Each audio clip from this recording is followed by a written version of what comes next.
அனைவருக்கும் வணக்கம். இன்னைக்கு நம்ம சேனலில் பார்க்க போகிற வீடியோ என்னன்னு பார்த்தீங்கன்னா, காக்கா பாலை அப்படின்னு மூலிகை மட்டும் தான் பார்க்க போகிறோம். இதுக்கு முன்னாடி வீடியோவில் பார்த்தீங்கன்னா காக்காய் பாலை இன்னொரு வகை தாவரத்தை போட்டுருந்தோம். இன்று பார்த்தீங்கன்னா அடுத்த இன்னொரு வகையான தாவரத்தை நம்ம பதிவிடுறோம். இதனுடைய வேறு பெயர்கள் கரெக்டாக தெரியல. பொதுவாக காக்கா பாலை அல்லது காட்டு செடி, காட்டு புதர் செடி இந்த மாதிரி வகையாக இருக்கலாம் அப்படின்னு சொல்லப்படுது.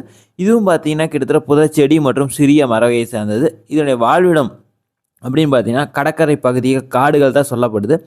மற்றும் பார்த்தீங்கன்னா இதுக்கு தமிழ் பெயர் சார்ந்த பதிவுகள் எதுவுமே கிடைக்கல. பொதுவாக இதோட அறிவியல் பெயரை வச்சு நான் உங்களுக்கு கிடைச்ச குறிப்பு மட்டும் சொல்கிறேன்.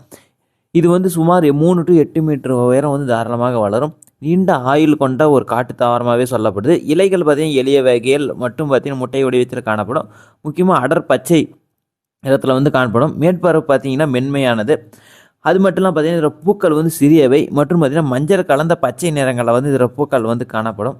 தனித்தனியாக பார்த்தீங்கன்னா மற்றும் சிறு குழுக்களாக இந்த தாவரங்கள் காணப்படுது. கிட்டத்தட்ட பார்த்தீங்கன்னா ஆண் மற்றும் பெண் பூக்கள் பார்த்தீங்கன்னா ஒரே தாவரத்தில் ஒரு சிலது இருப்பதாகவும் சொல்லப்படுது. ஒரு சில நேரங்களில் பார்த்து இது ஆண் மரமாகவும், இன்னொரு வீடியோவில் பார்த்தீங்கன்னா அது பெண் மரமாகவும் சொல்லப்படுது.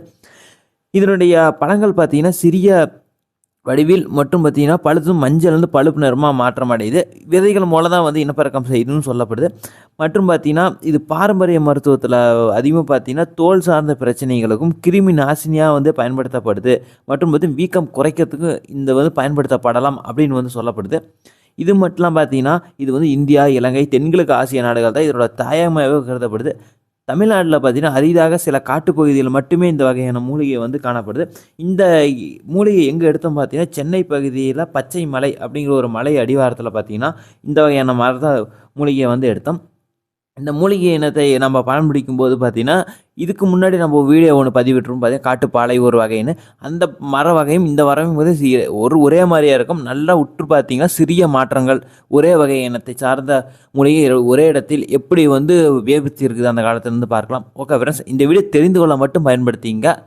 இந்த வீடியோ பற்றி முழு ஏதோ உங்களுக்கு டீட்டெயில் தெரிஞ்சுன்னா மறக்காமல் கமெண்ட் பண்ணி சொல்லுங்கள், எல்லாரும் தெரிஞ்சுக்கிட்டோம். நன்றி.